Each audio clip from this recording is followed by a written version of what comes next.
rassurés quant à la teneur de ces projets, des ROI qu'ils peuvent avoir derrière. Donc, pour ce faire, on va la décliner en 3 parties. La première qui est déjà comment dire, une présentation de l'IA dans sa globalité, et au fur et à mesure, on va glisser vers les achats avec quelques exemples concrets, notamment le premier sur l'optimisation des achats, ce qu'on appelle dans l'aéronautique la partie combid. Le deuxième exemple sur l'anticipation des risques fournisseurs, qui plus est, c'est une thématique extrêmement importante en ce moment. Ensuite, on aura des cas peut-être un peu moins poussés, mais déclinés sur différentes thématiques et les différents enjeux actuels des achats, avec des opportunités qui peuvent être derrière. Et si d'aventure David Licourt a pu se connecter et être Oui, il est connecté a priori. très bien, on pourra échanger avec lui. En attendant, je laisse la parole à Olivier et je le laisse se présenter. Bonne séance à tous. Merci Laurent pour cette introduction. Donc, bonjour à tous. Donc, je me présente, je suis Olivier Reberga. Je suis le fondateur de la société Axon. Donc, Axon, nous sommes une société spécialiste en data science et l'intelligence artificielle. Notre objectif, c'est d'apporter ces innovations dans les entreprises et leur permettre d'être plus efficaces grâce à ces nouvelles technologies. On agit aujourd'hui pas uniquement sur le domaine des achats, mais on met en œuvre ces techniques-là dans différents domaines, dans la maintenance prédictive, par exemple, dans le contrôle qualité, la finance ou l'identification de fraude. Et on va parler plus précisément ce soir du domaine des achats. Donc, on est aujourd'hui localisé à Toulouse, mais on rayonne sur la France entière. On est une équipe de 14 collaborateurs et dont la majorité de data scientists. Et vous avez ici certaines de nos valeurs que l'on cultive chez nous, parmi lesquelles la créativité, la solidarité et l'excellence. Alors, est-ce que j'ai la main sur... Oui, les slides. Hop là, ça marche. Ça va un peu trop vite.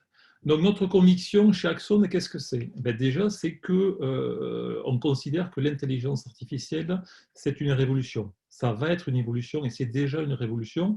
Et une révolution aussi importante, aussi puissante que les précédentes que l'on a connues dans les décennies passées.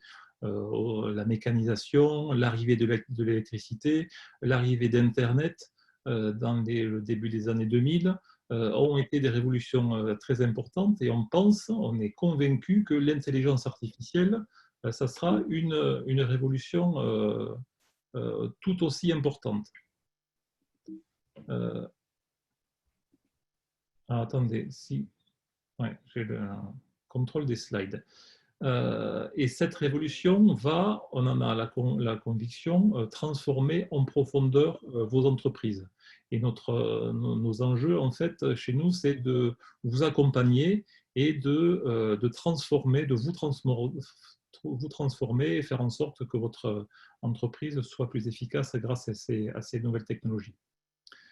Donc, l'idée de cette conférence, c'est pas que ce soit une énième conférence sur l'intelligence artificielle, mais qu'on rentre dans des cas pratiques et que j'espère que vous en ressortiez avec la conviction que c'est le moment de vous y mettre, c'est le moment de transformer votre entreprise et on est là en tout cas pour vous accompagner avec Prosemo. Donc voilà l'agenda que je vous propose pour cette partie concrète sur l'intelligence artificielle. Alors pourquoi un parachute? C'est qu'on va partir de très haut sur des considérations générales sur l'intelligence artificielle et puis on va petit à petit descendre sur qu'est-ce que l'IA pour les entreprises, qu'est-ce que pourrait être l'IA pour les achats, pour finir avec deux retours d'expérience précis qui ont été mis en place dans des grandes entreprises. Le premier concernant l'optimisation des achats et le second concernant l'anticipation des risques fournisseurs. Donc c'est parti, commençons par qu'est-ce que l'intelligence artificielle. Alors quand on parle intelligence artificielle, on a des images qui viennent à l'esprit. Les premières, c'est la plupart du temps autour de la robotique. Et c'est vrai qu'on constate qu'il y a eu des avancées spectaculaires au cours des dernières années dans ce domaine-là, l'intelligence artificielle de la robotique. Donc là, je vous ai mis quelques exemples. Par exemple, ce robot dans le domaine de l'agriculture qui s'appelle VitiBot et qui permet de traiter de manière automatique les vignes. Voilà. Et l'avantage, c'est que déjà, il est autonome, il est automatique, et puis il optimise l'utilisation de pesticides et de désherbants. Voilà, dans un domaine totalement différent, vous devez le connaître, ce robot Nao, qui est un robot assistant et qui aide les professeurs dans les classes vis-à-vis des élèves. Donc, voilà deux exemples. Dans un autre domaine totalement différent, les véhicules autonomes. Donc la course fait rage dans ce domaine-là. Et les entreprises qui sont aujourd'hui leaders dans ce domaine, c'est par exemple Waymo, qui est une filiale de Google et qui est la première société qui propose des services de taxi totalement autonomes sans aucun chauffeur. Et c'est des taxis qui tournent déjà depuis quelques mois en Californie. Un autre exemple plus proche que nous, quoique, c'est les Tesla avec leur autopilote qui permet dès aujourd'hui d'avoir une conduite semi-automatique. Donc ça, voilà, c'est des exemples de technologies qui utilisent grandement l'intelligence artificielle. Un dernier exemple dans la santé, où là également l'intelligence artificielle a fait des avancées exceptionnelles. Et on a des IA aujourd'hui qui sont disponibles et qui permettent d'identifier, par exemple, mieux que ce que faisaient les médecins auparavant, de détecter la maladie d'Alzheimer ou de détecter des pneumonies ou d'inventer même des nouvelles molécules ou de nouveaux médicaments. C'est assez exceptionnel.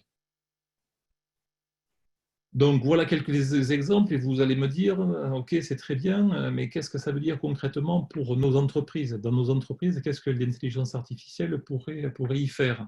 Eh bien, l'IA est déjà présente dans les entreprises, dans différents secteurs. Par exemple, pour le secteur de la maintenance, où on met en place dans certaines entreprises la maintenance prédictive.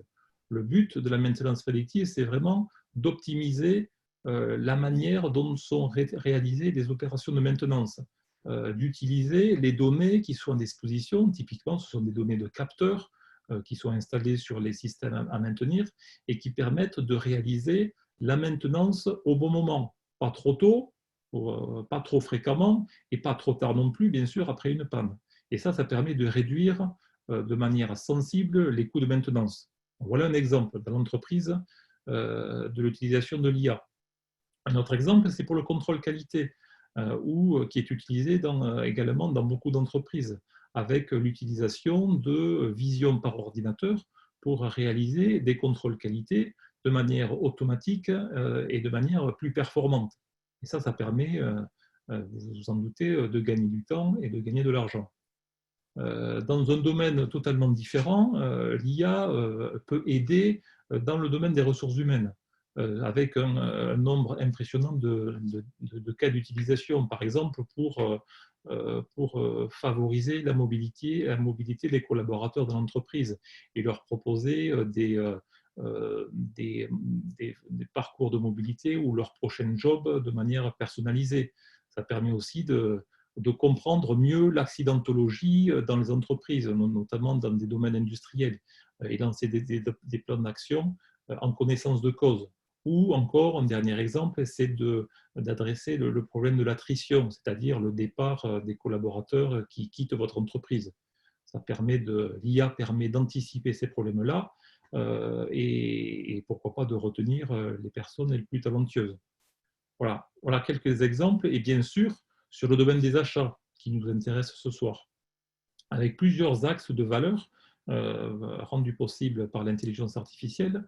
Déjà, c'est la possibilité de réaliser des économies dans votre entreprise. C'est aussi la possibilité de mieux gérer les risques, que ce soit des risques fournisseurs, des risques qualité, des risques autour de votre supply chain, et enfin pouvoir identifier des nouvelles opportunités.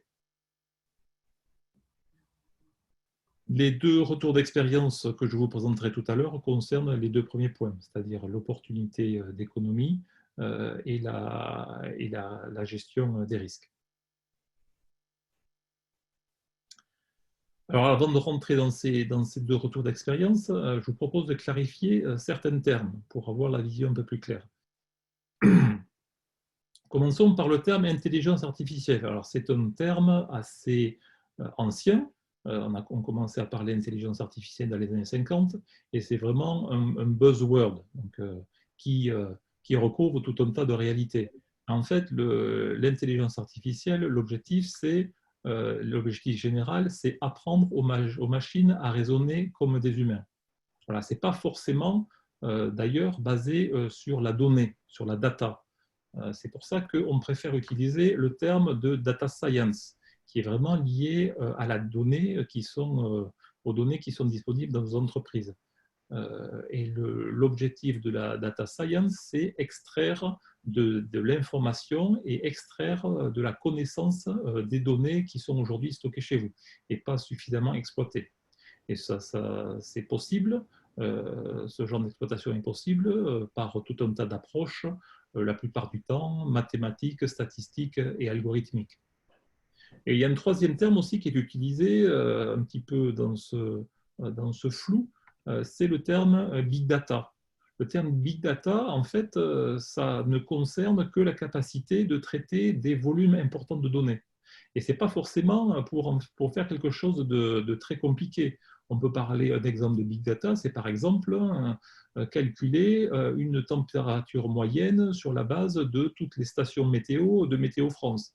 Donc la complexité, ce n'est pas tant l'opération mathématique qui est réalisée, c'est une moyenne, mais ce qui est compliqué, c'est que les données sont distribuées et les données sont volumineuses. Voilà, donc il ne faut pas confondre ces différents termes. Donc, nous, on préfère parler de data science ou de science de la donnée.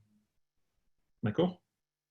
Donc, derrière ce terme-là, on voit plusieurs techniques et plusieurs types de données qui sont utilisables.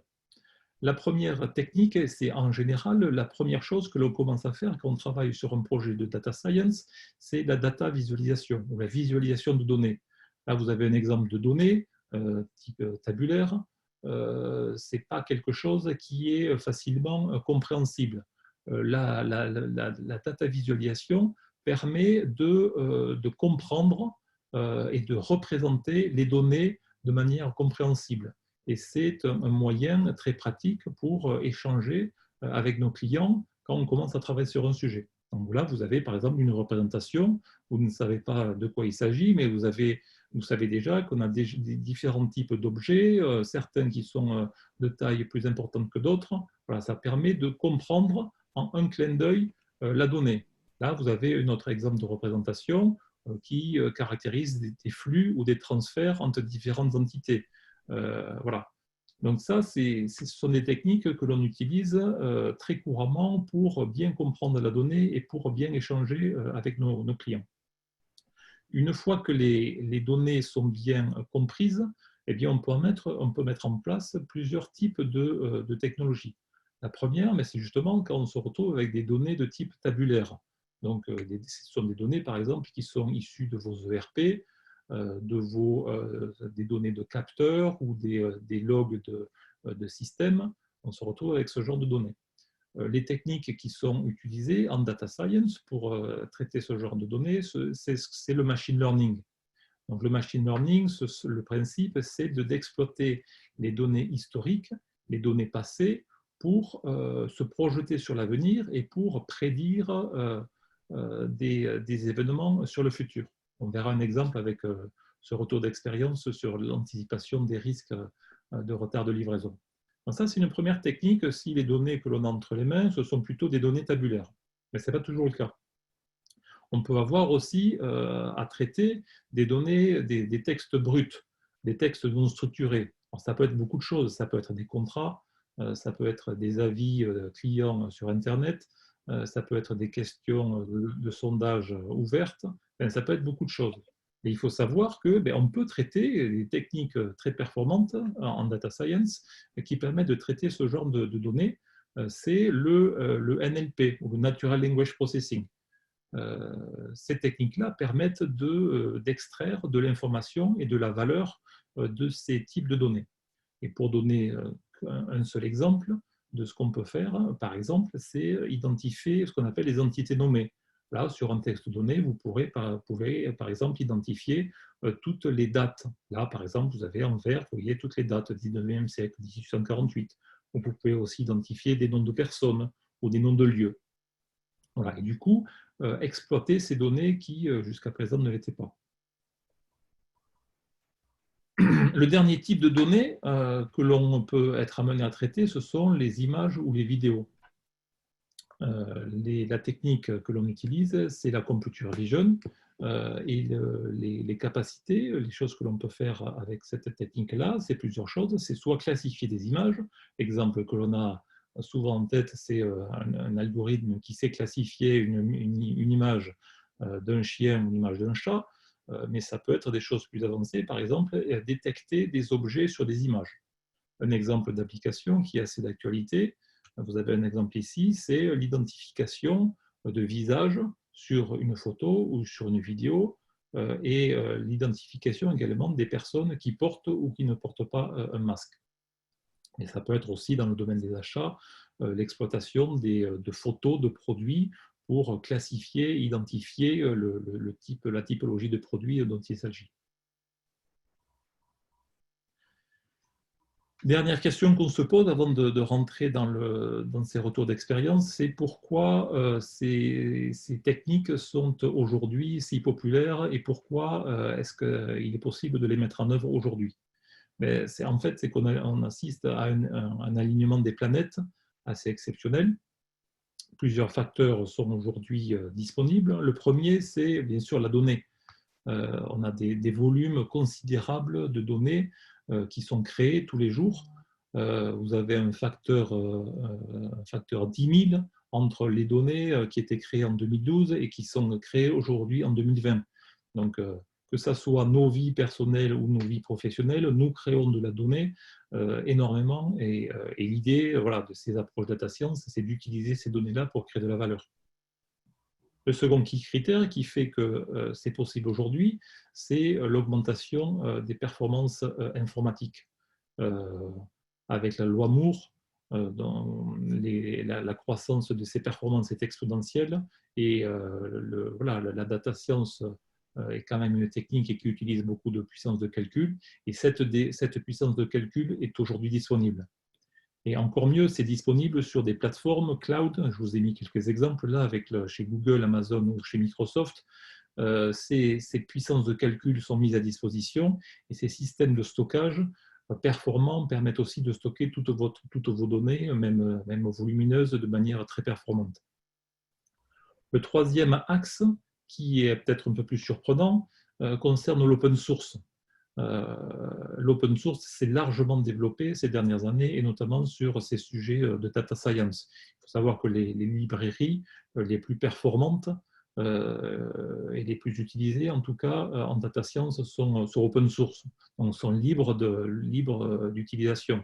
On en trouve sur des domaines aussi variés que le machine learning, le big data, la computer vision ou la visualisation.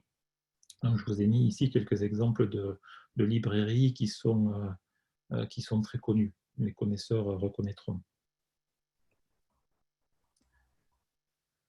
Voilà pour ce petit préambule, cette introduction. Olivier, juste, n'hésitez pas, je me permets, puisque c'est le passage entre deux parties, n'hésitez pas à utiliser le chat si vous avez des questions à poser, des éclaircissements à demander. Je suivrai ça ainsi que Céline Oumbria pour pouvoir remonter ça vers nos deux présentateurs et notre intervenant de tout à l'heure, Laurent Lafitte, Olivier Reberga et David Licourt. Donc n'hésitez pas à utiliser le chat si besoin. Et je vois qu'Olivier en a profité pour se rafraîchir le gosier. Exactement.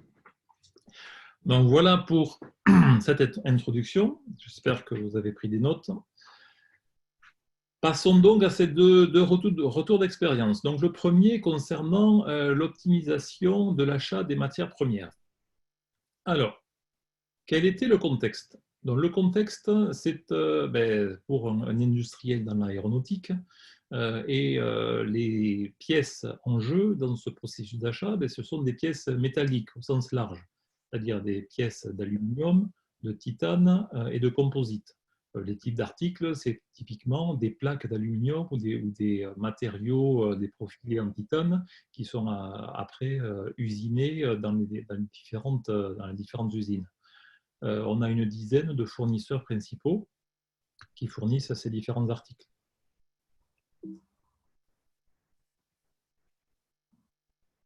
Alors, ce process d'achat est un petit peu particulier dans le sens où ce sont des achats groupés, en fait. Le client réalise ses achats de manière groupée avec toute sa supply chain. Donc, vous avez ici à droite une représentation de la supply chain de ce client. Donc, vous avez en bleu les usines. Donc, vous avez le client au milieu ici. Vous avez en bleu les usines. Donc, on voit qu'on a trois usines ici. Vous avez en orange les sous-traitants de rang 1 et en jaune les sous-traitants de rang N. Et chaque bulle représente en fait un sous-traitant ou une usine. Et la taille de la bulle est proportionnelle au volume de demande ou le volume d'articles nécessaires par ce sous-traitant-là. Et du coup, ce process vise à agréger ces différents besoins dans le but, bien sûr, d'avoir des volumes importants et de pouvoir négocier des prix intéressants auprès des fournisseurs de matières premières. Donc, vous avez ici quelques volumes, donc on parle de 5000 articles à peu près, 5000 références d'articles, une quinzaine de milliers de lignes de demande, et une des caractéristiques, c'est qu'il y a un nombre important de clauses contractuelles à respecter vis-à-vis de ces fournisseurs de matières premières. Et typiquement, c'est plutôt des parts de marché. Alors, des parts de marché, soit en pourcentage, soit en volume, soit au global, soit par type article, soit par article, soit par famille d'articles. Et au final, on se retrouve avec une centaine de clauses contractuelles. Donc là, vous avez ici un exemple simplifié, très simplifié, de ce que ça peut donner. Donc voilà, on a ici la liste de 10 besoins. Donc dans la réalité, c'est 15 000. Hein. Donc là, on a une liste de 10 besoins qui porte sur 10 articles différents, avec chacun, pour simplifier, une quantité de 10. Et vous avez 2 fournisseurs qui peuvent fournir ces différents articles. D'accord ? Les parts de marché, les règles contractuelles à respecter, disons, ben c'est 30% du volume à allouer au fournisseur 1 et le reste, 70% au fournisseur 2.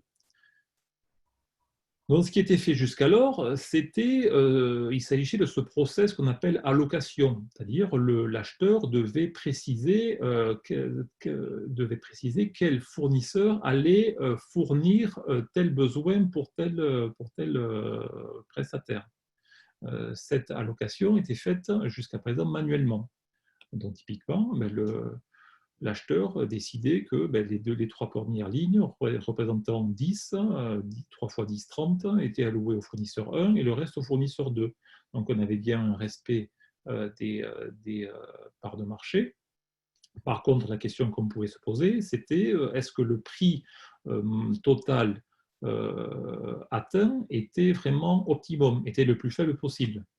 Et puis finalement, quand on calcule le nombre de combinaisons possibles pour ce problème-là, il y en a 1024, on peut se dire qu'on est quasiment sûr que l'optimum n'est pas atteint.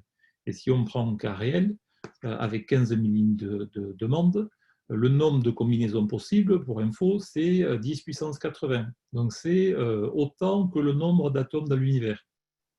Donc autant vous dire que c'est à peu près certain que l'allocation n'était pas faite de manière optimum. Donc les enjeux de ce projet, c'était quoi? C'est déjà de constater qu'il y avait quand même une difficulté de réaliser cette allocation manuellement, que c'était long, que c'était un process, rien que l'allocation, qui prenait jusqu'à 3 mois, que c'était difficile, voire impossible, de respecter les différentes clauses contractuelles, et que du coup, les prix n'étaient pas finalement suffisamment considérés, et qu'on prenait également des risques contractuels vu que les clauses contractuelles n'étaient pas respectées. Du coup, l'objectif de ce projet, ça a été d'améliorer ce processus d'achat avec deux objectifs principaux. Le premier était de réduire le coût total d'achat et le second était de réduire le temps de traitement. Donc, on a analysé ce problème et on a déjà analysé les données en présence. C'est ce qu'on commence à faire quand on travaille sur un sujet, analyser les données en présence. Et là, les données qui étaient disponibles, c'était quoi? C'était déjà la base d'articles. Donc, tous les articles qui sont commandables, et pour chacun, leur typologie, leur dimension, leurs caractéristiques. On avait également la demande de ces articles-là. Donc, quelle entité avait demandé quel article en quelle quantité. On avait également le prix pratiqué par les différents fournisseurs et on avait des règles contractuelles qui étaient à respecter. La solution data science qui a été choisie pour ce problème-là, c'est de l'optimisation mathématique sous contrainte. L'objectif de l'optimiseur est de minimiser le prix total d'achat tout en respectant les règles contractuelles. Et du coup, la solution qu'on a développée prend la forme d'une application web qui a permis déjà de collecter dans un endroit centralisé toute la demande et qui a permis là-dessus de prendre en compte les prix des articles et les règles de marché et les parts de marché et lancer un algorithme d'optimisation où l'objectif était de minimiser le prix total d'achat.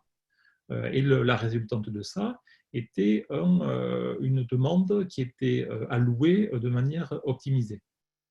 Et du coup, le responsable d'achat s'est vu utiliser cette application de manière plus efficace. On a quand même rencontré certaines difficultés sur ce projet-là. Les difficultés, la première difficulté a été de, je dirais, digitaliser les règles contractuelles pour alimenter l'algorithme d'optimisation. Donc, il a fallu lire les différents contrats des fournisseurs de matières premières et digitaliser digitaliser l'intégralité des clauses contractuelles.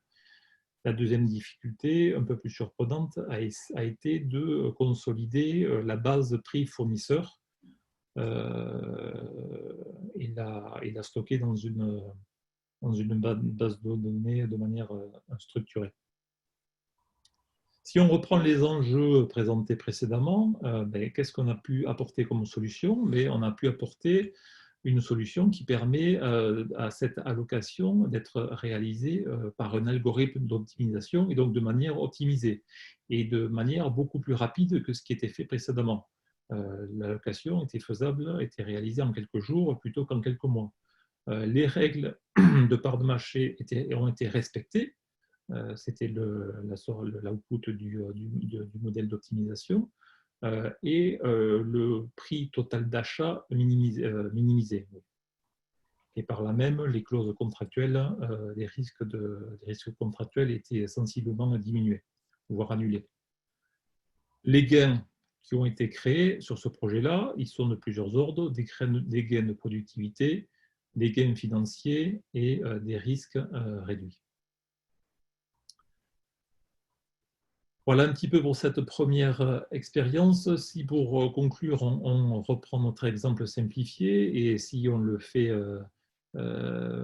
passer dans notre moulinette d'optimisation, eh bien, cela donne cette solution-là. Vous voyez que la solution est différente de celle qui était calculée initialement ou calculée manuellement. Et vous voyez que les parts de marché sont respectées. Et vous voyez que le prix total est quand même largement inférieur. On a ici une économie de 18% et c'est assez représentatif des économies qui ont été réalisées sur ce projet-là et entraînant du coup un ROI qui était extrêmement positif. Alors Olivier, si moi je me mets dans la peau des personnes qui sont là, des directeurs achats, des représentants achats, d'acheteurs, peut-être d'entreprises, on va dire, plus modestes, parce que là on a parlé justement de l'industrie aéronautique. Moi aussi, je dispose de contrats qui sont plus ou moins complexes. Je dispose également de données, mais elles sont éparpillées. Là, j'ai l'impression que, comme tu en as parlé, c'est quelque chose au final d'assez simple. Mais la question, c'est est-ce que ça peut être adapté à tout type de consommation, tout type de famille d'achat et tout type d'entreprise? Et est-ce que c'est long surtout? Alors, pour vous donner un ordre de grandeur, ce genre de projet a duré 4 mois. On a 4 mois d'une équipe de 3 personnes. Le coût du projet comparé aux économies réalisées sont sans commune mesure. Voilà, la magie un petit peu de ces approches data science, c'est qu'elles sont utilisables quelle que soit la taille de l'entreprise. La seule nécessité, c'est d'avoir des données à disposition pour les utiliser finalement. Mais voilà, c'est ce genre de technique, ça peut être mis en œuvre quelle que soit la taille de l'entreprise, je dirais. Le seul prérequis, c'est avoir des données suffisamment propres et structurées pour pouvoir lancer ce genre d'initiative. Et si justement j'ai mes données qui sont dispatchées parce que je suis dans un groupe, il y a plein de petits services achats qui ont leur propre outil, est-ce que tu arrives à aller justement te servir dans toutes ces bases, les regrouper et justement mettre en application toutes ces pratiques que tu viens de démontrer? Alors, mais c'est la réalité des entreprises et finalement, hein, c'est très rare de se trouver avec une entreprise, avec un système centralisé, sans aucune filiale, sans aucune historique d'acquisition et avec un système d'information unique. Donc, c'est la réalité des entreprises finalement d'avoir des systèmes hétérogènes. Et ces techniques de data science savent les adresser, savent centraliser ces données-là, savent traiter ces disparités et adresser pour autant voilà, ce genre d'ambition. Donc non, il n'y a pas besoin d'avoir un système centralisé, même si les données sont un petit peu éparpillées et ne sont pas d'une qualité extraordinaire, il y a quand même moyen de faire quelque chose. Il y a des techniques en tout cas qui existent pour faire ce genre de choses. Merci beaucoup. Olivier, juste 2-3 questions qui sont arrivées dans le chat. Oui. Il y a le débat sur le nombre des clauses et la digitalisation de ces clauses. Quelle quantité, plutôt, je suppose, quel impact sur ce type de projet. Et d'ailleurs, indirectement, une autre question qui est le délai de quelques jours pour réaliser. On suppose la question sous-jacente, c'est ça ne prend pas en compte que le travail machine et donc sans doute un travail de collecte. Donc autour de ces contrats, comment on fait si c'est digitalisé, si on n'a que des vieux contrats papier, si on a, enfin je caricature un peu, mais bon. Ah, mais c'est ce qui se passait sur ce client-là. Clairement, les clauses contractuelles n'étaient pas du tout digitalisées. Alors, ce n'était pas des contrats papier, c'était des contrats PDF, mais c'était tout comme. Il a fallu qu'on se plonge dans ces contrats-là et qu'on comprenne que, voilà, pour tel, on avait différentes, si on prend par exemple l'aluminium, on a fait différentes catégories d'articles. Pour cette catégorie d'articles, voilà la clause qui était en jeu, c'était 30% de part de marché pour tel fournisseur, pour tel autre fournisseur, ce n'était pas en pourcentage de part de marché, mais c'était en tonnage. Il fallait s'assurer qu'il ait un tonnage entre 15 000 tonnes et 20 000 tonnes. Vous voyez, c'était ce genre de choses. Et on a même constaté, en digitalisant ces clauses contractuelles, qu'il y avait des incohérences entre ces contrats. Voilà, donc des clauses finalement qui étaient impossibles à respecter parce qu'elles étaient contradictoires. Donc il a fallu faire des arbitrages là-dessus et remodifier les contrats. Mais voilà, les contrats étaient signés les uns à la suite des autres, les contrats, enfin les fournisseurs, certains fournisseurs à côté d'autres, sans se poser la question finalement s'il n'y avait pas d'antagoniste ou d'incohérence entre les deux. Voilà. Il y a donc bien Il y a Pardon? donc bien toute une partie humaine, manuelle humaine au départ. Ah, cette partie a été faite manuellement, oui. Oui, Ça, oui, c'est un on est bien. prérequis pour mettre en place ce genre d'approche, tout à fait. D'accord. Une autre question, question très naïve, un bon codeur Excel ne pourrait-il pas faire la même chose? Bon, sur les contraintes, j'en doute personnellement, mais bon, l'optimisation, on va dire financière, est-ce qu'elle n'est pas réalisable simplement avec des outils plus basiques? Alors, vous auriez 10 lignes de commande, ça serait, je pense, faisable avec Excel, quoique à vérifier. Mais dans le problème qui était le nôtre, dans la complexité du problème, avec le nombre de lignes de commande en jeu, je pense que non, ça n'était pas possible avec un fichier Excel. Non. Surtout que Parce que, voilà, j'ai un petit peu simplifié pour la présentation le oui, oui. problème. Parce que Euh, l'optimisation peut se faire en dehors de contraintes contractuelles. C'est-à-dire qu'on peut avoir 20 fournisseurs, mais j'ai pas de règles d'allocation. Enfin, mes contraintes contractuelles n'ont pas un impact fort, on va le laisser comme ça. Mais si j'ai 10 000 lignes de commande, pour savoir à qui j'attribue, c'est pas forcément le -10 à chaque fois, parce qu'il restera quand même, à mon avis, enfin oui, il y a toujours des clauses complémentaires en termes de volumétrie, de coût par volume, de coût par montant ou des choses comme ça, je suppose. oui, c'est ça. Après, l'optimiseur, lui, il va chercher la meilleure solution. C'est-à-dire, s'il voit que pour un article, il y a un fournisseur qui est le plus performant et le moins cher, il va tenter de lui affecter l'intégralité des volumes. Il faut se poser la question, est-ce que le fournisseur a la capacité de fournir ce genre de volume, vous voyez? Donc, alors, c'est peut-être pas des règles contractuelles, mais c'est des contraintes plutôt logistiques qui seront, dans ce cas, à prendre en compte. Oui, voire pour le responsable des achats de se dire, ah ben voilà, j'ai un fournisseur auquel je ne fais plus du tout appel alors que je l'utilisais depuis des années. Donc, il y a un Voilà, vrai choix de stratégie achat. C'est tout à ça, fait. Mm. d'accord. C'est bon pour les questions. C'est bon pour Passons. ça? OK. Parfait. Et du coup, on peut enchaîner avec le second retour d'expérience. Si je regarde prendre la main, voilà. Sur l'anticipation des risques fournisseurs. Donc, commençons par le contexte. Le contexte, on est toujours dans le secteur aéronautique et on est sur des problématiques de retard de livraison. Alors, dans ce secteur-là, les retards de livraison sont très pénalisants parce que vous vous en doutez, ils entraînent des articles manquants sur la ligne d'assemblage, des arrêts de chaîne et du coup, des coûts très importants.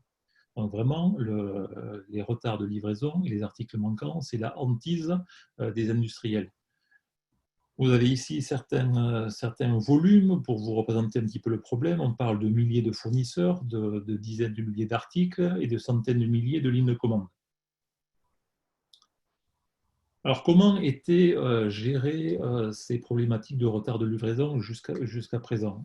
En fait, c'était géré de manière assez classique, je dirais. Les commandes passées étaient analysées voilà, avec une approche BI, Business Intelligence. Des rapports étaient constitués, des Pareto avec le top 20 des fournisseurs ou le top 20 des articles les plus concernés par ces retards. Et du coup, un travail de surveillance ou d'audit était réalisé auprès voilà, de ces fournisseurs les moins performants d'un point de vue performance. La limite de l'approche, c'est quoi? C'est que c'est finalement une approche réactive. On analyse le passé et on réagit aujourd'hui à ce qui s'est passé dans le passé finalement. Donc il n'y a pas du tout d'anticipation des problèmes. On est en réactif. Et le second problème, c'est que c'est une approche macroscopique, c'est-à-dire on considère via un Pareto que tel fournisseur n'est pas performant, mais ça, en fait, ça cache une réalité qui est sûrement très différente. Un fournisseur peut être performant pour telle typologie d'article en termes de livraison et peut-être moins performant pour tel autre. Donc, moyenner ça pour un fournisseur, ça cache probablement une réalité qui est bien différente. L'objectif du projet, ça a été de comprendre, en tout cas de déterminer si une approche basés sur la data science pouvaient être plus efficaces et pouvaient en tout cas identifier et prémunir de retard de livraison.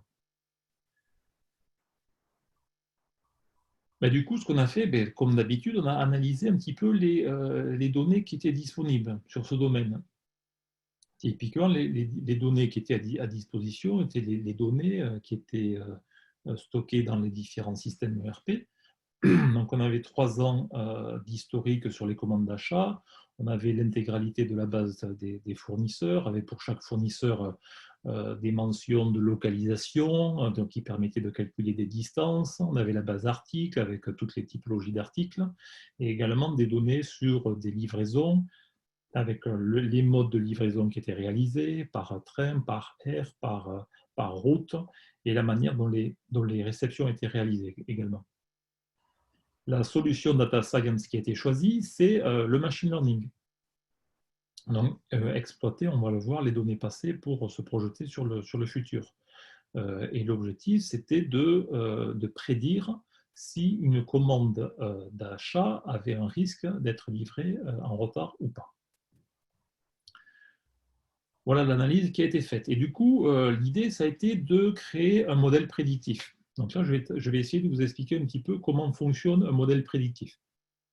Alors, la première chose à faire, c'est de se poser la question, de formaliser la question à laquelle on veut répondre. Là, la question d'intérêt, c'est quelles sont mes commandes qui ont un risque de retard de livraison. Voilà, c'est à cette question qu'on veut répondre. Donc, comment ça fonctionne? Mais déjà, on va utiliser les données de commandes historiques. Et en fait, on a 2 types de commandes. On a en jaune ou en orange les commandes qui ont été livrées. Donc, elles sont livrées et donc on a l'information de si cette commande a été livrée en retard ou pas. Et après, en marron, on a les commandes qui ne sont pas encore livrées, celles où on aimerait bien avoir l'information, est-ce que celle-là va être livrée en retard ou pas. Donc, la technique, c'est d'utiliser les données historiques et de séparer les données en données d'entraînement et en données de test. Et c'est sur les données d'entraînement que l'on va construire notre modèle prédictif. Donc, sur ces données d'entraînement, on a tout un tas d'informations sur chacune des commandes, les quantités, les typologies d'articles, les types de fournisseurs, etc. Et on sait pour chacune si l'article a été livré en retard ou pas. Et à partir de ça, on va construire un modèle prédictif. Donc, un modèle prédictif, c'est une sorte d'algorithme qui synthétise les comportements passés de ces commandes, qui s'est identifié par des analyses de corrélation quels sont les critères qui permettent de définir que telle commande a été livrée en retard ou pas. Est-ce que c'est lié, je ne sais pas, au type article? Est-ce que c'est lié à la distance du fournisseur? Est-ce que c'est lié à tel ou tel critère?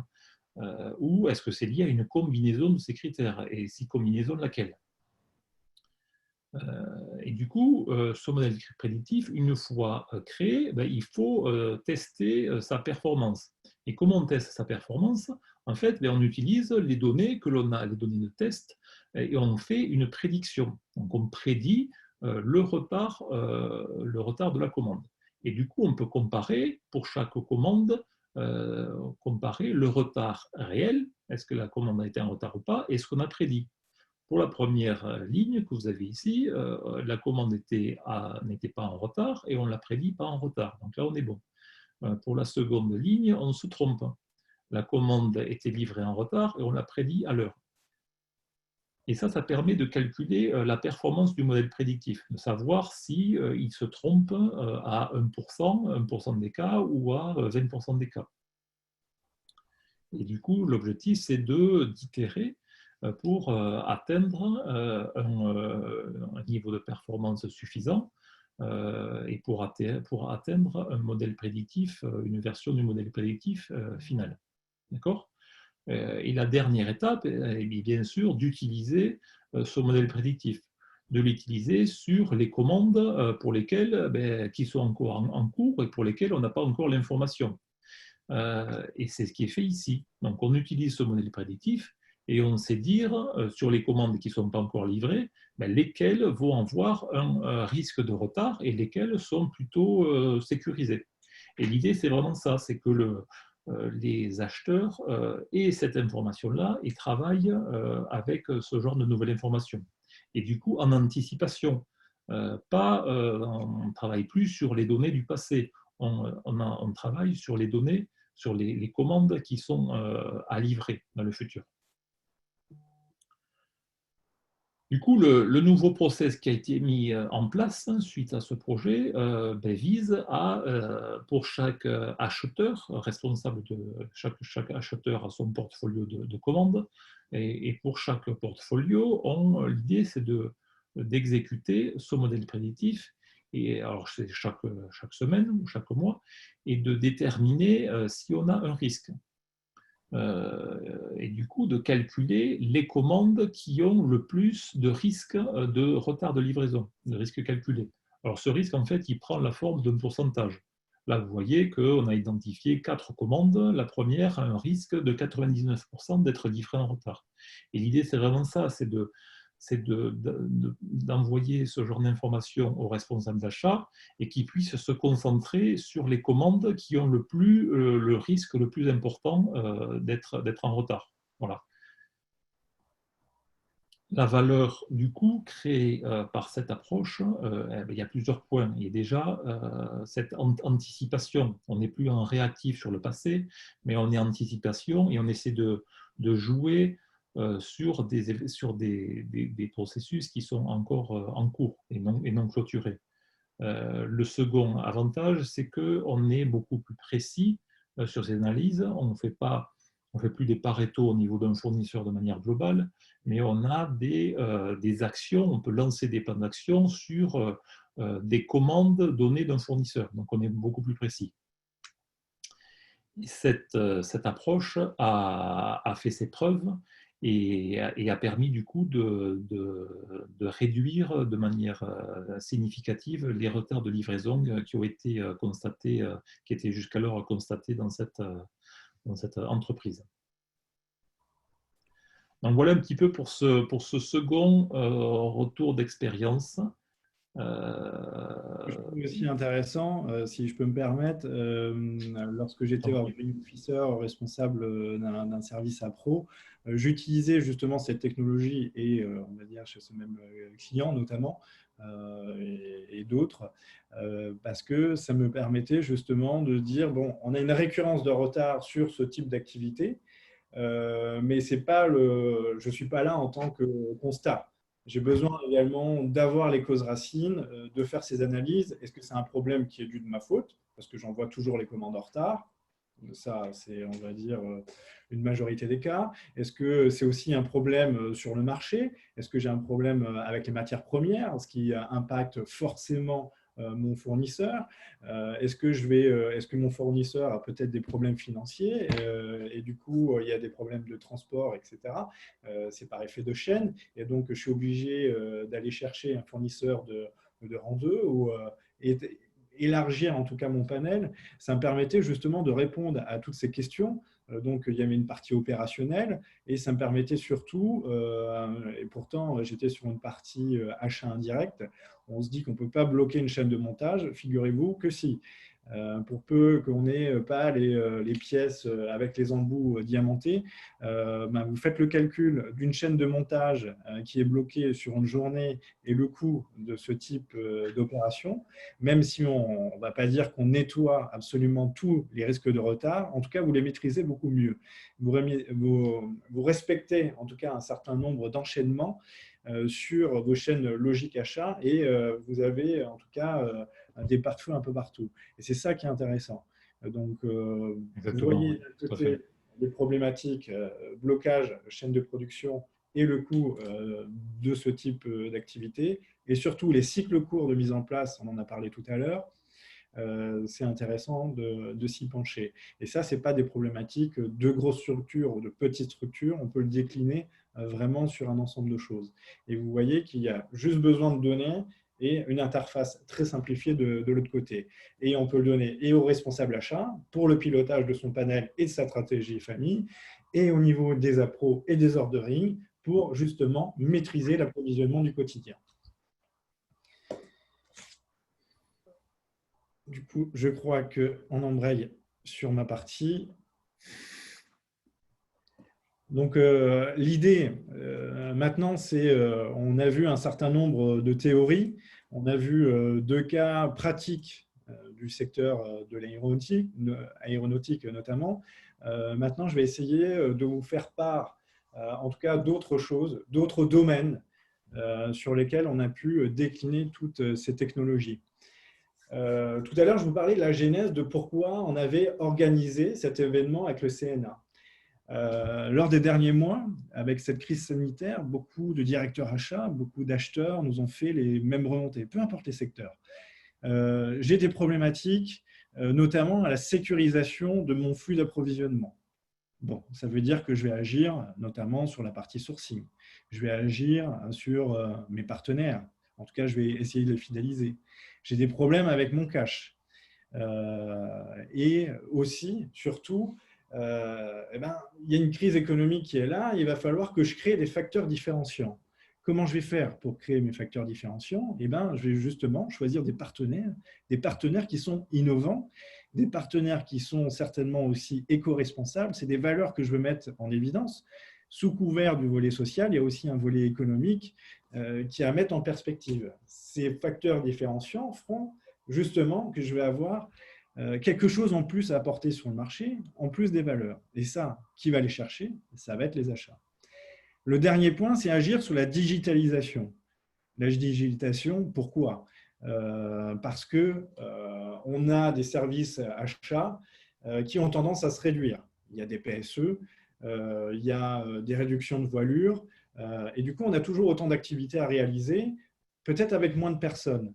Et du coup, c'est pour ça qu'on s'oriente très facilement vers la digitalisation. Après, on dit, mettre en place des outils d'e-procurement, c'est très long. C'est des cycles moyens, long terme. Est-ce qu'il y a des solutions aussi plus rapides? Je crois qu'on a déjà répondu un peu à cette question. Et le dernier, c'est casser les coûts. Casser les coûts, alors je sais, on n'est plus dans l'ère du cost killing, mais ça reste quand même une part importante des achats. Et quand on parle de coûts, c'est aussi les coûts de structure des services achats. Là, je vais parler de tout ce qui est classé, donc toute cette petite commande, petits montants, dont on ne fait pas forcément les vérifications. Mais quand on prend les volumes, on se dit qu'il y a quand même des choses intéressantes à aller chercher derrière. Est-ce qu'on ne peut pas faire de la massification? Et ça, figurez-vous que l'intelligence artificielle et la data science, je pense vraiment qu'elle est au rendez-vous pour répondre à tout ça. On va prendre l'exemple de Saint-Gobain. Je ne sais pas si vous vous rappelez, tout à l'heure, Olivier a montré un texte avec des mots qui étaient surlignés. Et là, c'est toute la reconnaissance sémantique. Qu'est-ce qu'on va faire de ces mots-là? On va aller justement vérifier qu'est-ce qui est dans les contrats et comment agit mon fournisseur sur la toile. Et justement, par toute cette technologie, on va pouvoir mettre en perspective si mon fournisseur respecte bien les contraintes RSE, ma charte achat avec laquelle je l'ai engagé, avec laquelle je me suis engagé, justement pour prouver mes valeurs. Donc là aussi, il y a un respect de toute la partie éthique et compliance. Si je vais plus loin dans la réflexion, là j'ai parlé de contrat, il y a toute la partie cycle de vie de contrat, l'analyse des clauses. Justement, est-ce qu'on anticipe déjà la fin d'un contrat, il arrive en fin d'année, est-ce que c'est intéressant de le renouveler? Donc, il me faut aussi d'autres éléments, et une analyse de marché, une analyse des prix, une analyse de consommation, parce que je suis là aussi pour, il ne faut pas oublier qu'on est là pour satisfaire le client final. Donc, c'est toutes ces analyses qui vont venir et qui vont m'aider à décider de ce circuit, de ce contrat qui est certainement à renouveler. Et il y a aussi les sujets, notamment de RGPD. Tous les acheteurs me diront que c'est des choses qui ne sont pas forcément intéressantes à traiter. C'est toujours, entre guillemets, de la paperasse, des activités à non-valeur ajoutée. Il y a des choses qui peuvent être automatisées, notamment sur la gestion du classement. Tout à l'heure, je parlais de la recherche d'acteurs innovants, en tout cas de partenaires. Parce que forcément, on ne va pas le faire tout seul. Et c'est là que les achats, ils prennent justement un rôle prépondérant. Parce qu'on va aller chercher justement l'intelligence à l'extérieur. Alors bien sûr, j'ai des idées, mais il y a aussi beaucoup de matière grise qui est au-delà de mes murs. Et pour ça, il y a notamment une plateforme qui s'appelle Ideapoc. Si vous allez sur leur site internet, vous voyez cette intelligence artificielle qui peut regrouper justement des personnes qui ont des besoins, mais qui ont surtout beaucoup de cash. Vous voyez des jolis noms là. Et des personnes qui ont des idées. Et puis l'idée, c'est de faire co-construire, travailler tout ce beau monde pour créer des nouveaux marchés. Alors, il ne faut pas croire que c'est adressé uniquement à des entreprises du CAC 40 ou du SBF 120. Les bonnes idées, elles sont au sein des ETI, des PME, PMI, parce qu'on a des idées et on peut travailler également avec ses fournisseurs sur ces problématiques de RSE et d'innovation. C'est pour ça aussi qu'on parle beaucoup de partenariat. Après, un outil qui est utilisé aussi au quotidien, que j'aime bien aussi, qui est EcoVadis, et qui a mis récemment de l'intelligence artificielle dans ses indicateurs. EcoVadis, on s'appuie beaucoup dessus, en tout cas pour ses notations RSE. C'est vrai que c'est une solution peut-être un peu facilitée, mais ce qui nous permet, nous acheteurs, en tout cas de piloter plus facilement notre panel avec ces indicateurs qui seront remontés. Je vais tout de suite commencer par un exemple quand je vais parler de P2P ou de sécurisation du cash. Total qui a mis en place justement cette technologie pour aller chercher ce qu'il y a dans mes contrats. On en a parlé tout à l'heure, cette intelligence qui peut digitaliser ces parties du contrat et puis surtout qui sait les interpréter. Qu'est-ce que j'ai dans mes commandes et qu'est-ce que j'ai payé ou qu'est-ce qui est facturé? Vous allez me dire, c'est quelque chose de très simple. J'aimerais bien savoir combien parmi vous et le temps qui est imparti sur la gestion des litiges, notamment sur la partie facturation. J'ai eu la chance de réaliser beaucoup de projets P2P très orientés sur les problématiques de facturation, surtout des grands groupes, parce que les conséquences peuvent être fatales, notamment sur les partenaires, pas de paiement à temps. C'est des partenaires dont je suis pratiquement dépendant parce qu'ils ont une technologie très particulière. Et il ne faut pas oublier qu'on est dans une situation critique. Il peut y avoir des santé financières très fragiles. Et ça permet justement, ce type d'action, de répondre à ces problématiques. Je vais repartir sur la partie classe C. Sur cette classe C, on a justement cette industrialisation des opérations. Ça, c'est un vœu pieux. On aimerait tous se débarrasser, entre guillemets, de ces petites activités de classe C. C'est pour ça qu'on les déporte souvent sur les prescripteurs. On n'a pas le temps. Ce n'est pas des choses qui sont ultra stratégiques. Au final, ça peut l'être. Ça peut être un sujet très intéressant. Cette agglomération, cette massification, on peut aller la chercher justement avec des outils très simples. Et justement, tous les outils dont on vient de parler, on peut justement, fort du sourcing, fort de photos, on a parlé de photos tout à l'heure, d'un produit, cette reconnaissance, on peut aller sur toute la toile, faire des comparaisons au-delà des marketplaces, parce que les marketplaces, c'est bien, on va avoir une notation, on va avoir des indices qualité, etc. Il y a d'autres éléments que je peux mettre encore en place pour même comparer différentes marketplaces et avoir le meilleur produit avec aussi peut-être les meilleures livraisons, le meilleur moment. Donc tout ça est paramétrable et toujours dans des moyens très simples.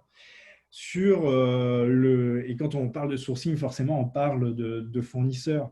Je pense notamment quand on va aller chercher un fournisseur, on va avoir un nouveau besoin, mon panel n'est pas suffisamment fourni. Pourquoi je n'utiliserais pas une chatbot pour un RFI où alors le chatbot, c'est vrai que je vais un peu m'expliquer.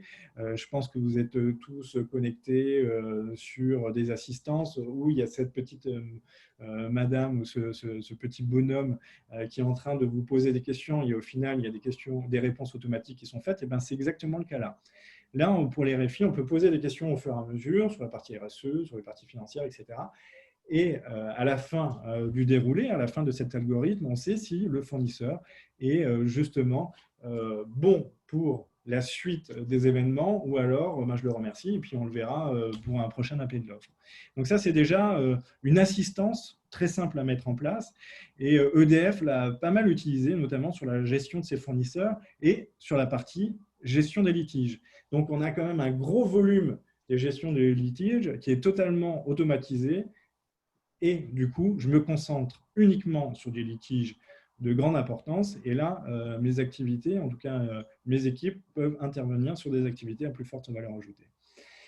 Les nouveaux entrants, on peut aller chercher justement toutes ces informations sur un nouvel entrant. Je vais rentrer notamment son code sirène ou son nom et je vais avoir notamment des informations sur sa santé financière.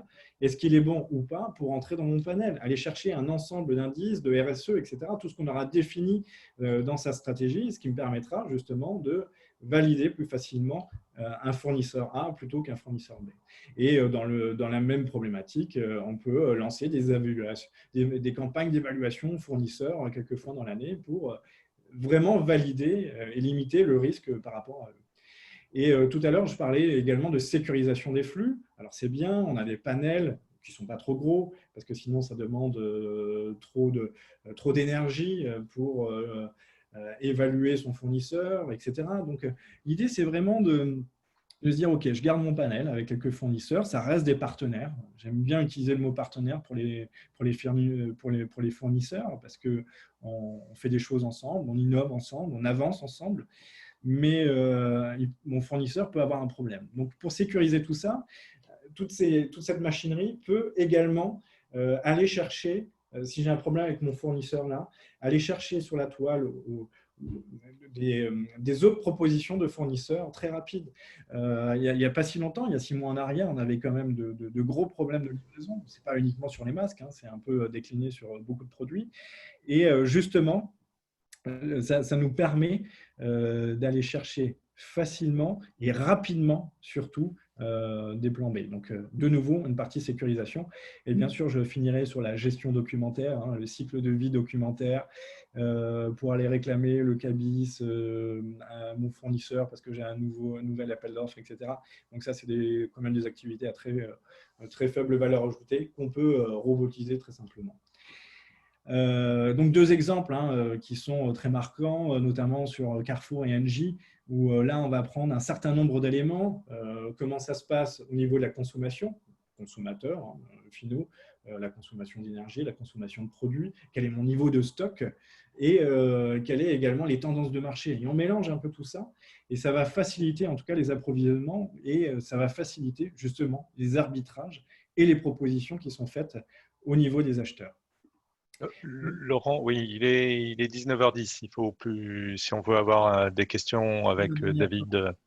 C'est ma dernière planche. Okay. Que justement, l'intelligence artificielle va revoir les organisations achats. Elle va revoir les organisations achats parce qu'on va avoir des profils qui vont changer.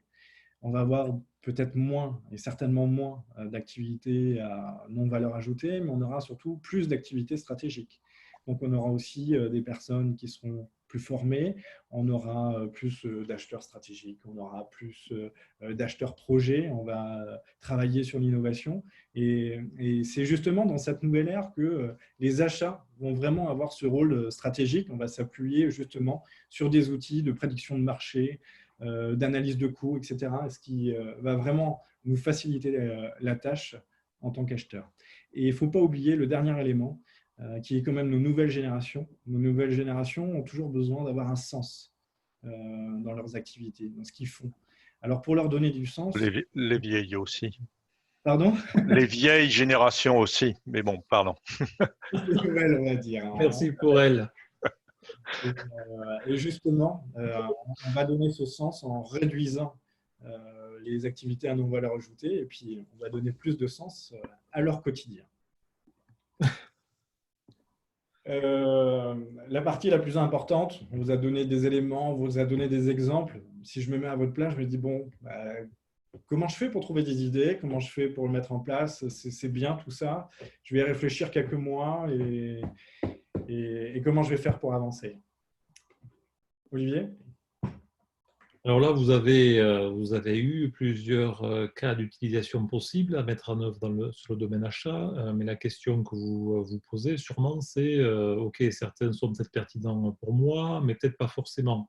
Et aussi la question que je me mets à votre place, c'est de vous dire, OK, ça a l'air très intéressant, ces nouvelles innovations, ces technologies, peut-être que ça peut rendre mon entreprise plus efficace, mais par où je commence? Comment je fais? Comment concrètement je fais pour lancer mon projet, mon premier projet autour de la data, et comment j'arrête d'en parler et je commence à faire? En fait, c'est un cycle qui est assez simple finalement. La première étape, c'est identifier un problème. C'est identifier le caillou dans la chaussure que vous avez aujourd'hui sur votre domaine achat, voilà, la chose qui vous embête.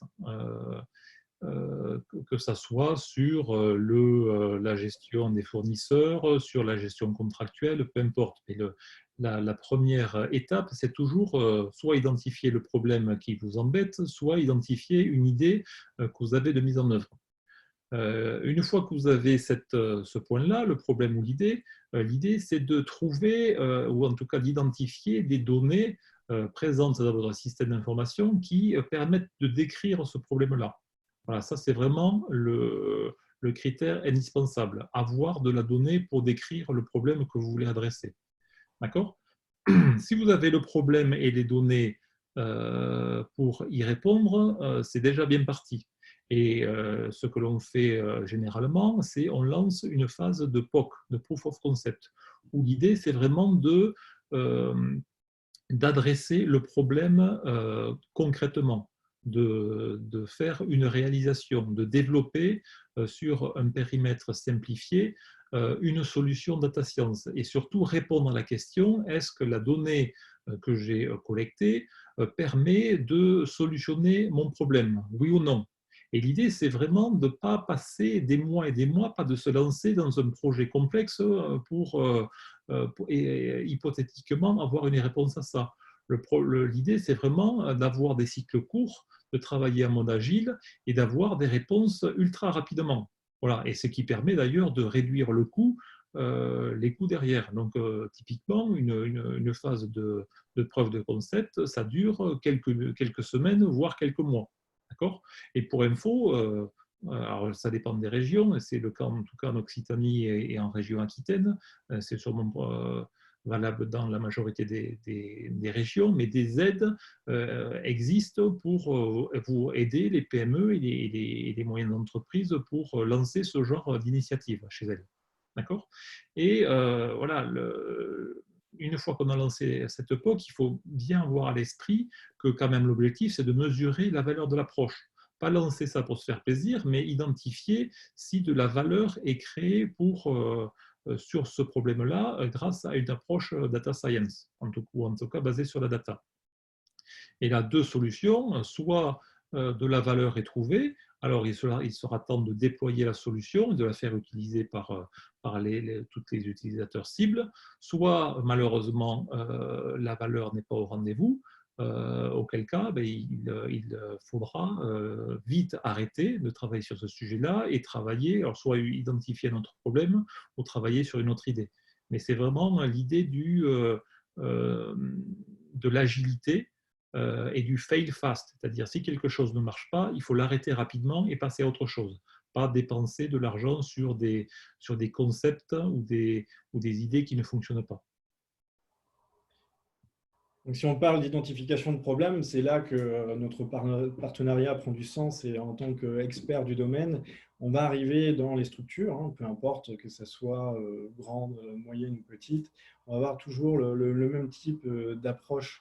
On va aller chercher justement quelle est déjà la maturité, vos process, vos habitudes, et s'oriente surtout par rapport au secteur. Le secteur d'activité, en général, nous oriente pas mal sur les leviers de travail, justement. Et un principe qui est extrêmement important, on en a parlé tout à l'heure, Olivier a dit « j'ai une baisse des coûts achats, hein, des baisses des temps de traitement ». C'est justement avoir des objectifs qui sont mesurables. C'est comme les projets Lean, au final. Si on n'a pas d'indicateurs, d'objectifs ou de mesures, si on n'a pas d'objectif fort, on n'arrivera à rien. Et donc, si mon principe est de dire je vais baisser mon coût de sourcing ou ma baisse de temps de sourcing, on pourra aller très facilement là-dedans. Le deuxième point, le nerf de la guerre, ça reste quand même les données. Donc les données, on a vu, on va les chercher et en interne, donc sur différentes bases. On a dit tout à l'heure, c'était très simple de les regrouper. Enfin, très simple, il y a quand même un travail à faire derrière. Et bien sûr, les techniques qui existent. Après, oui, on ne va pas minimiser la chose. Et bien sûr, des données qui sont externes. Donc tout à l'heure, on a parlé des Covadis, de BPI, de Marketplace, de Nembra Street, etc., des données financières. Donc ça, c'est extrêmement important. Mais on voulait vous proposer autre chose avec Olivier, peut-être aller plus loin encore. Voilà, alors on se met à votre place. L'idée vraiment de cette conférence, ce n'était pas que ça soit une énième conférence sur l'intelligence artificielle, mais que ce soit vraiment l'occasion de vous lancer sur votre premier projet. Donc on se met à votre place. C'est pas, je pense, facile d'identifier le premier use case sur lequel travailler. Et du coup, ce qu'on vous propose, donc en partenariat avec Axon et Prosemo, c'est un atelier d'initialisation. Donc c'est travailler avec vous pour déjà identifier, voilà, vous accompagner sur ces premières étapes et identifier les premiers cas d'utilisation qui pourraient être pertinents pour votre entreprise. Voilà, quels sont les sujets pertinents qui pourraient être adressés par une approche data science. Évaluer rapidement si les données seraient présentes dans votre système d'information et commencer à évaluer des gains potentiels. Voilà. Donc on se propose de vous proposer ce genre d'atelier, un atelier d'initialisation, de ne pas vous le facturer, voilà, de faire ça de manière non facturée. Donc, si ce genre de choses, d'initiative vous intéresse, si vous voulez vraiment qu'on vous mette le pied à l'étrier, n'hésitez pas à nous contacter, à Laurent et à moi, on vous accompagnera avec plaisir. Les coordonnées seront données à la fin. On a pris pas mal de temps. Maintenant, oui, bavard comme d'habitude. David, désolé, c'est vrai que on a notre timekeeper avec nous. David, merci d'être avec nous ce soir. Donc, vous êtes directeur achat de l'IRECO. En fait, l'idée, c'est pas de dire ce soir vous allez nous faire la promotion de l'intelligence artificielle, c'est très simple à mettre en place, etc. C'est vraiment avoir un retour de directeur achat, de stratégie et surtout ce que vous pensez en fait de ce domaine. Alors fort déjà de cette présentation et aussi de votre feuille de route, déjà quels sont les premiers mots que vous pouvez nous dire sur cette thématique et si vous avez envie de la décliner chez vous, quels seraient les premiers éléments que vous pouvez mettre en perspective? Oui, merci. Bonjour à tous. Je vais faire vite, hein, vu l'heure et pour laisser la place aux questions des participants. Rapidement, société l'IRECO, société de distribution de fournitures de bureaux, chiffre d'affaires 2,5 milliards. Nous sommes dans le B2B. Nous livrons en Europe et en Asie. Et nous diversifions maintenant sur de l'EPI, de l'hygiène, au-delà de la fourniture de bureaux. Alors, quand nous avons adressé le sujet en fait de la data science chez nous, on n'est pas forcément au niveau de l'intelligence artificielle à date. On a des data scientists, en fait, ils étaient côté client, d'accord, côté data client avant tout. Étant donné que nous sommes un distributeur, nous cherchions en fait avant tout à avoir des modèles prédictifs côté client, d'accord, notamment au niveau des petites et moyennes entreprises que nous livrons, pour savoir quels seraient leurs achats de demain et leur comportement. Hein. Donc, prévoir, prédire le comportement client avant tout. Les achats n'étaient pas du tout dans le sujet au départ et quand on a rencontré les équipes de data science interne chez l'IRECO, on a commencé à lister quels pourraient être les sujets en fait qui pourraient être intéressants côté achat cette fois-ci. Alors, la première chose qu'on a regardé, c'est effectivement des modèles prédictifs sur les évolutions des matières premières. On a On a un certain nombre effectivement de produits que nous achetons qui sont soumis à des matières premières. Il y a des index et ils nous ont dit, bah voilà, on pourrait faire quelque chose là-dessus, non pas pour raconter l'historique, mais pour prévoir un petit peu l'avenir et vous permettre de faire des achats d'opportunités à certains moments. Le deuxième sujet qui a été évoqué, c'est surtout pour avoir c'est très proche en fait du premier exemple sur l'aéronautique, et c'est surtout pour avoir un ROI rapide de ce type de démarche, c'est qu'en fait, ils nous ont dit on va vous équiper sur vos appels d'offres complexes. D'accord ? Donc, on l'a vu tout à l'heure, il y a un certain nombre d'appels d'offres qui ont un certain nombre de contraintes avec des allocations de volume, des contraintes fournisseurs. On en a, nous aussi, un certain nombre. Les solutions, en fait, sur le marché aujourd'hui sont compliquées sur des appels d'offres complexes parce qu'il faut beaucoup paramétrer. Parfois, il faut réextraire sous Excel. Enfin, tout ça n'est pas très lean. Et nos data scientists nous ont dit, bon, nous, on peut trouver des solutions. C'est très proche de ce que vous avez présenté sur le premier exemple. Une fois cette étape-là, on s'est ensuite intéressé sur les risques fournisseurs.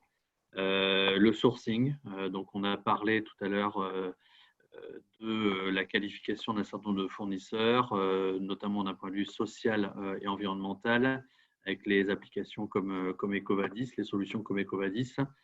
Eux proposaient en fait d'aller puiser dans de nombreuses bases de données, de les agglomérer et de nous donner des espèces de scorecards qui nous évaluent l'ensemble des risques, mais d'une manière un peu synthétique et surtout multi-data. Donc, on parle du risque social et environnemental, mais aussi on parle du risque de défaillance. C'est ce qui nous promettait. La fiabilité fournisseur était aussi, on l'a vu, et c'est le deuxième exemple au cœur du sujet, on n'est plus dans le domaine des approvisionnements, mais c'est d'aller vers un modèle prédictif et non pas basé sur des data historiques, sur les livraisons, hein, les on-time in full deliveries, comme on dit en anglais, pour savoir si effectivement, selon un certain nombre de données d'entrée qui conduisent en fait un fournisseur à nous livrer en retard ou de façon incomplète, qu'est-ce qu'on peut prédire pour pouvoir travailler le sujet en amont avec lui. Et enfin, et je conclurai là-dessus, et ça a été dit en dernier, mais ça concerne davantage le domaine des approvisionnements que le domaine des achats.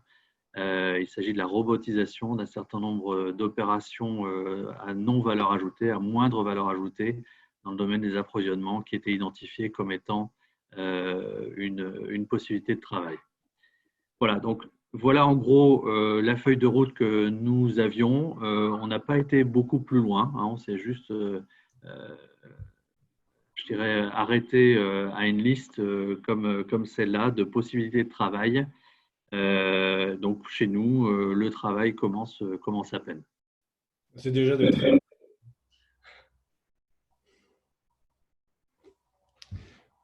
Merci beaucoup, David, pour votre retour.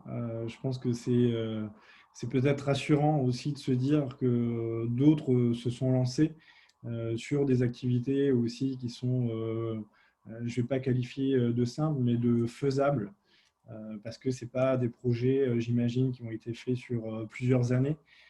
C'est des cycles courts avec des résultats rapides. Je pense que c'est ça aussi qu'il faut voir en tête. Il ne faut pas avoir peur de... Jean-Marc, peut-être on peut ouvrir aux questions. Oui, alors, bon, il est 19h27, on avait dit 19h30, on peut déborder un petit peu, mais bon, pas forcément jusqu'à n'importe quelle heure.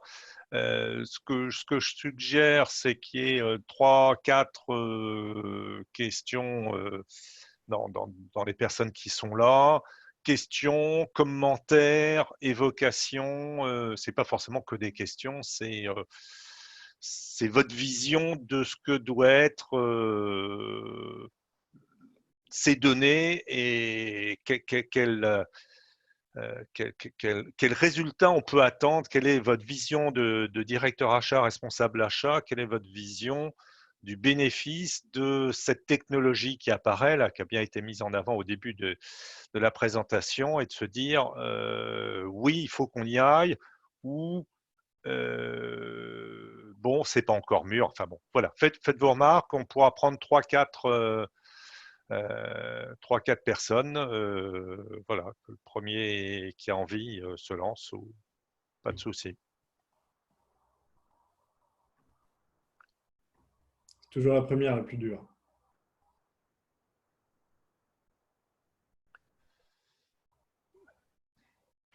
Alors, il y a une question qui était venue tout à l'heure. Alors, je vais la poser parce qu'elle était tout à l'heure, c'était plus pour Laurent. Laisser la question des litiges à un chatbot est dangereux, ça peut augmenter l'insatisfaction. Est-ce que l'IA est crédible sur ce créneau? Donc, si déjà vous pouviez faire un retour là-dessus. Laurent? J'ai pas entendu, excusez-moi. Alors, laisser la gestion des litiges à un chatbot est dangereux, ça peut augmenter l'insatisfaction. Est-ce que l'IA est crédible sur ce créneau? Oui, c'est même très crédible. En fait, prenez déjà vos propres questions récurrentes sur les litiges. Il y a pas mal de choses, justement, où par système de questions-réponses, où je vais avoir un fournisseur qui va me poser une question, je ne sais pas, dans combien de jours je pourrais avoir un paiement, etc. Il y a des choses qui sont déjà prédéfinies, que nous avons dans le RP et qui peuvent remonter via le chatbot. En fait, je pense qu'à contrario, on peut augmenter la satisfaction. Pourquoi? Parce qu'il y aura plus de réactivité. Combien de fois, je pense qu'on a tous été dans ce cas-là, où on a appelé les services tables qu'on avait, où on n'avait pas de réactivité. Justement, je pense que, au contraire, ça peut améliorer la satisfaction des fournisseurs par cette simplification. Après, avoir aussi les données qu'on met en accessibilité, mais je pense qu'il y a un écrémage, et si on pense justement à notre quotidien, il y a beaucoup de choses récurrentes, et des questions récurrentes qu'on a tout le temps, et comment on fait pour répondre? On va les chercher dans les outils en général. Et ben, Oui. demandons aux outils de répondre tout seuls. Quand on voit les chatbots là, de nos fournisseurs d'accès Internet ou de choses comme ça, on voit bien que les premières questions sont des questions basiques, mais auxquelles on peut répondre simplement et qui, pour certains d'entre eux, permettent de résoudre le sujet et donc de ne faire remonter aux équipes proprement dites que les questions un peu plus pointues.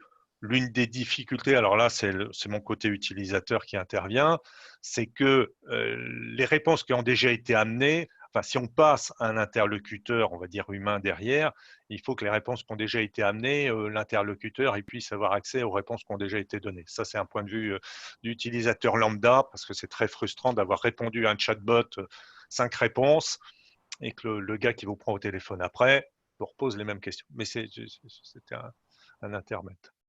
Un petit rajout sur cette question des litiges. Je pense que, comme je le disais tout à l'heure, quand on travaille sur un sujet de data science, il convient au début de poser clairement la question à laquelle on veut répondre.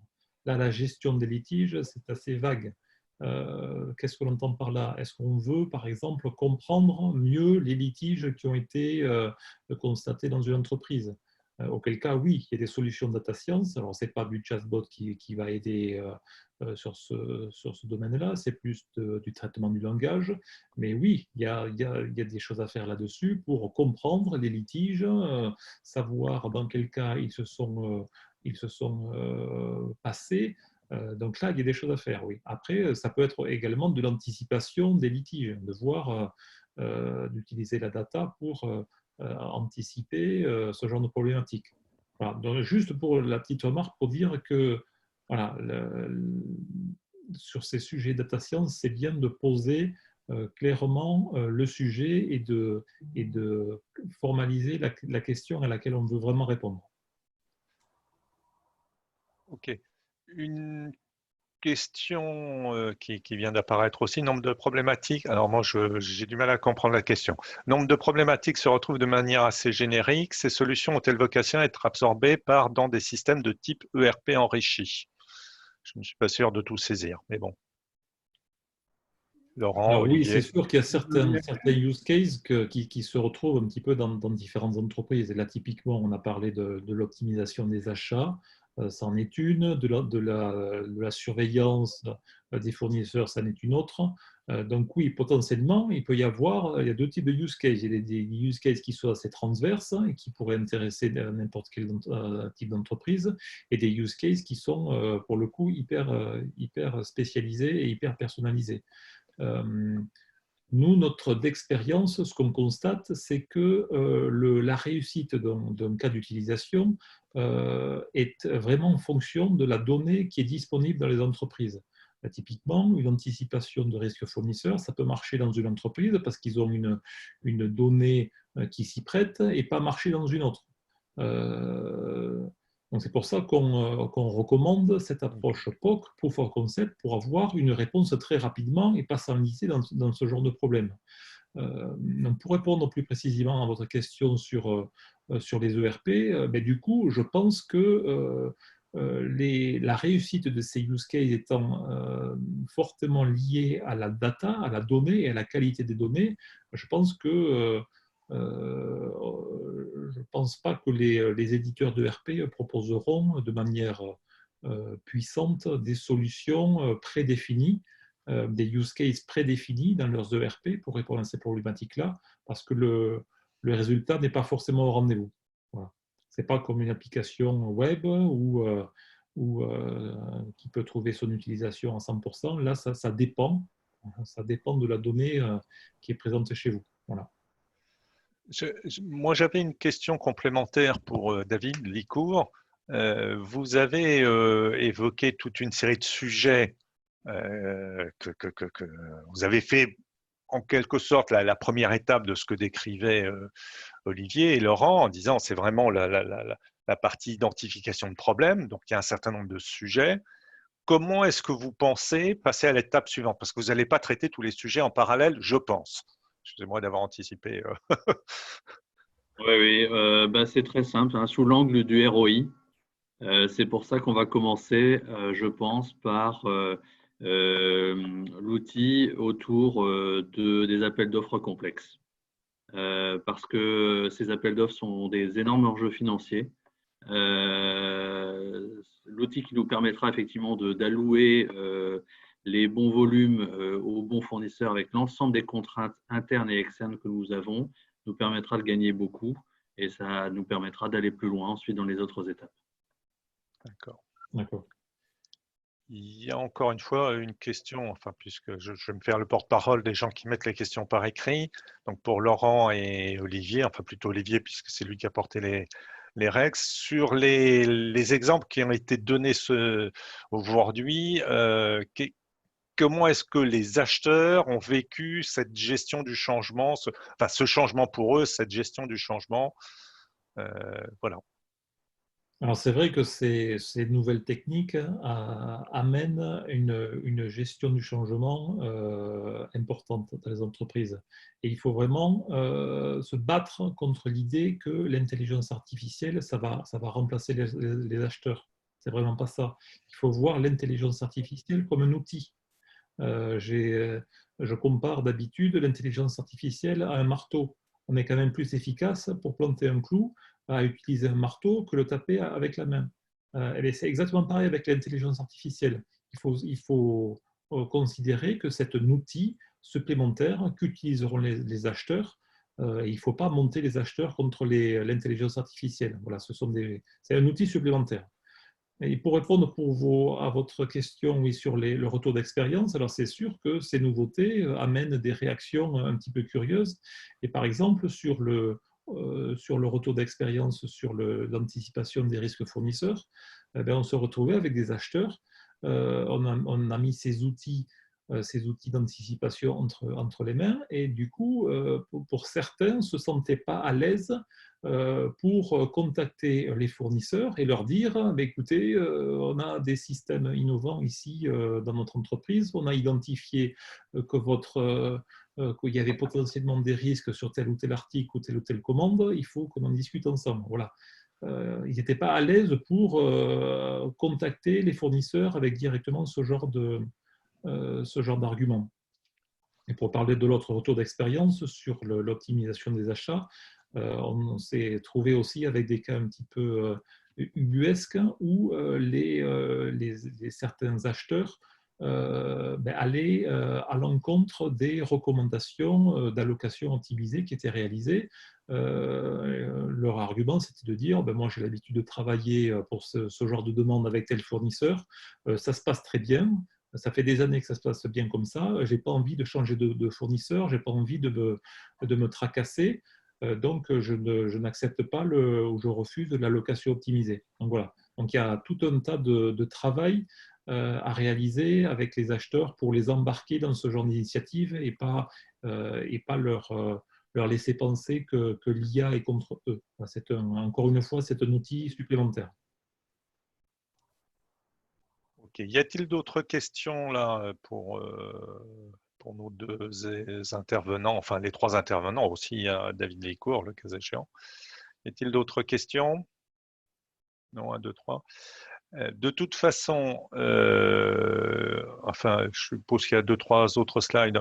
La séquence a été enregistrée et sera disponible sur le site du Sénat, rubrique vidéo pour les adhérents, il n'y a pas de souci. Si vous avez d'autres questions, donc là, on vous présente les différents noms et contacts possibles. Si vous n'avez pas le temps de les prendre, vous passez via le CNA qui vous redonnera les noms si vous n'avez pas le temps de noter. Donc, n'hésitez pas. Vous avez une belle proposition de nos amis Laurent et Olivier pour au moins faire le premier tour de piste qui consiste à se dire et si chez moi je devais en faire, qu'est-ce que ça pourrait être, hein, si je résume votre proposition. Oui. Donc profitez-en, le CNA est content de voir que le sujet intéresse. Il y a quand même eu pas mal de monde dans cette conférence et vous pouvez faire aussi des retours pour nous dire bientôt si vous voulez qu'on refasse d'autres conférences autour de ces sujets-là dans 6 mois, dans 1 an, pour voir justement comment ça a bougé entre 2020 et 2021. Voilà. D'autres commentaires, Laurent, Olivier? À part dire lancez-vous, ce serait déjà un bon commentaire. C'est ça, n'ayez pas peur, lancez-vous, faites petit au début, petit sur un périmètre restreint. Vous ne lancez pas dans des projets trop ambitieux, mais faites petit et efficace. Et puis si ça ne marche pas, passez à autre chose. Mais lancez-vous, parce que les autres se lancent, donc ne soyez pas à la traîne. C'était bien le titre. De toute façon, même si vous freinez des cas de fer, vous serez rattrapé par ce secteur-là. Alors, dans 1 an, dans 2 ans, dans 5 ans, vos concurrents vont se mettre à en faire de plus en plus. Donc, bon, n'hésitez pas. OK. Donc, merci à tous. Et puis, bonne soirée et au plaisir de vous retrouver dans une nouvelle conférence, peut-être en présentiel d'un de ces jours, mais en distanciel sûrement bientôt. Merci beaucoup. À bientôt. Merci beaucoup. À bientôt. Bonne soirée. Au revoir.